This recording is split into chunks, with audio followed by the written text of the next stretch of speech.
So thank you very much for your comments and the three interesting questions.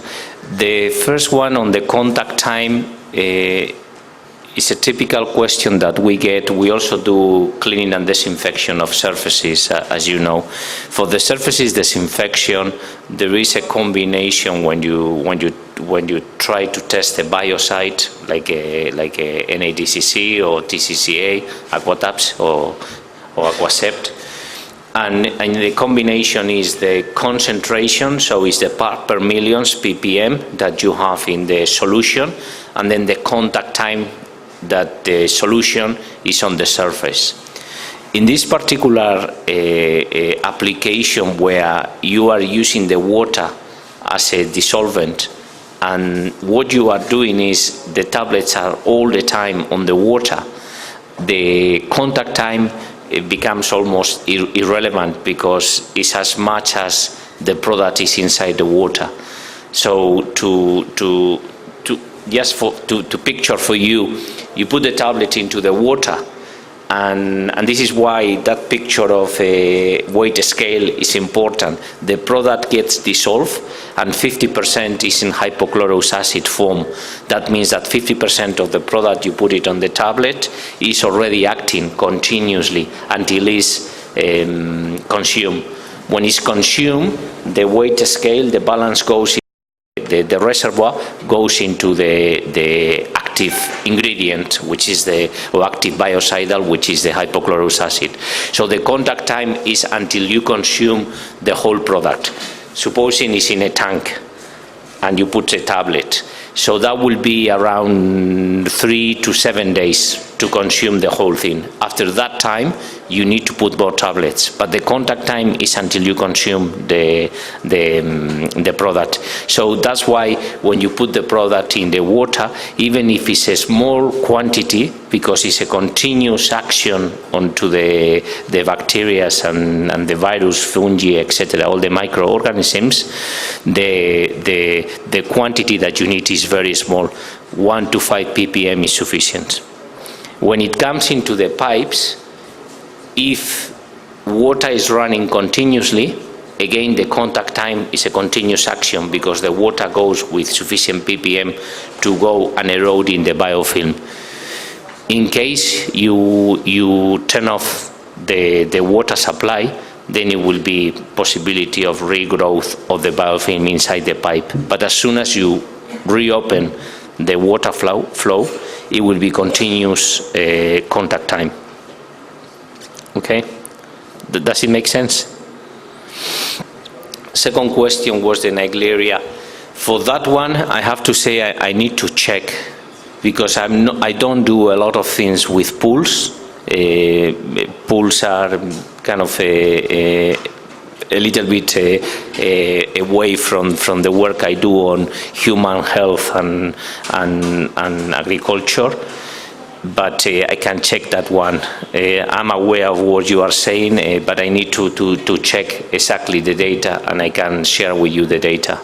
Okay, thank you. And another thing is... And there was a question that the poliovirus. For the poliovirus, we do have data, and we are very good data for poliovirus, for Legionella, and the majority of encapsulated virus, we are very good as well, a good action. Okay, another practice which is rather your competitor, people here, they are using 19.8% liquid bleach. So how would you compare the efficacy of using liquid bleach versus these aquatabs, be it aquatablets or be it aquatablet line? Yeah, very important question. So this is a typical question when you discuss chlorinate derivatives. So if you look into the chlorine derivatives, there are many products, from calcium hypochlorite to sodium hypochlorite to dichloroisocyanurate, trichloroisocyanurate. There are a few more, I can't remember all the names, but there are many compounds. TCCA, trichloroisocyanurate, and dichloroisocyanurate, they have one advantage, and the advantage is the big molecule of the cyanurate. What is happening with that is that they retain the chlorine because it's very volatile. As you know, chlorine usually comes as a gas in the nature, like a Cl2. So the sodium hypochlorite, the bleach that you were mentioning, has an action, and it's a very effective action. The biggest challenge is the time. Once you put it in the water, in this temperature that you have in here in Pakistan, it's difficult to say, but in a couple of hours probably everything will be volatile. And the way to test that, very simply, I tell people, you dissolve the NADCC or the TCCA in water and you see the smell is very smooth. As opposed to the bleach, the smell will be very strong. The smell is all based on gas. You cannot smell anything that is not gas, because it has to go into the nostrils and go into the center of the brain where you detect the smell. So the basic difference is that the evaporation of the bleach, which means the efficacy or the efficiency of the bleach, is 20 times less than the trichloroisocyanurate or the dichloroisocyanurate. And the reason for that is what I explained to you, the molecule. When you talk about the pools, although it's not my specialty, I know that they use trichloroisocyanurate in the pools because also the bleach gets degraded very quickly by the ultraviolet, by the sun. The molecule of TCCA, because of the isocyanurate, liberates the chlorine in a very slow manner. So that maintains the quality of the water in the pool for a longer time. And that's why people don't use bleach on the pools. And the final thing is, I forgot the time. The time that is active is the most important thing, and the reason is the molecule as well. Yeah.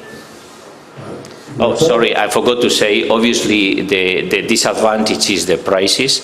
That the liquid is much cheaper than the NADCC.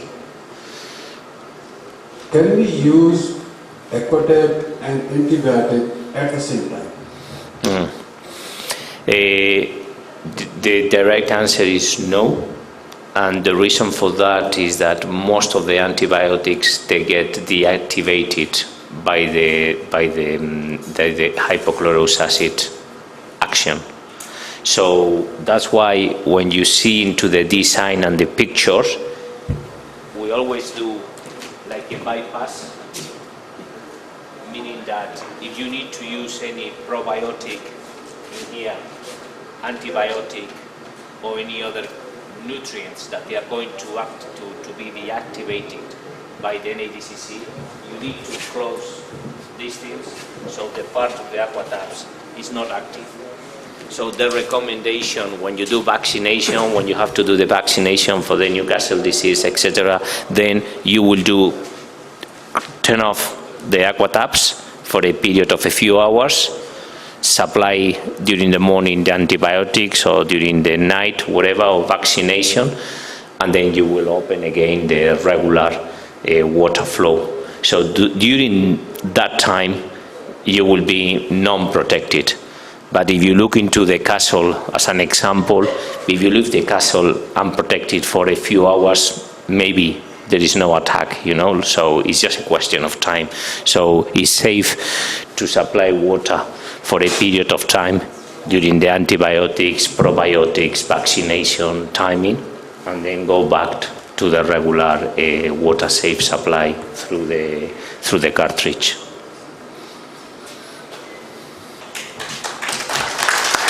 Thank you. There is another question, a gentleman there.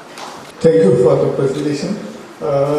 If anyhow water gets toxic due to it, like we are not dissolving it in water tank, so what should be the remedy? Like in humans, sometimes if we mix chlorine in water tank, it creates rashes. So when you say toxic, what do you mean by toxic? It's like if it's not properly soluble or water level drops, so quantity of aquatab will increase in water. I need to understand what is toxic for you. If it's a microbiology issue, we can use the aqua taps. If the problem is heavy metal or the problem is any other toxicity, like a pesticide, etc., Yes. we have no role on that. Yes. You need to clear that water from the pesticide. As I said there, we are infection control experts. But that toxicity, pesticide toxicity or heavy metal toxicity needs to be done, maybe RO or any other kind of things that you can do in the water to clean for that toxicity. Thank you.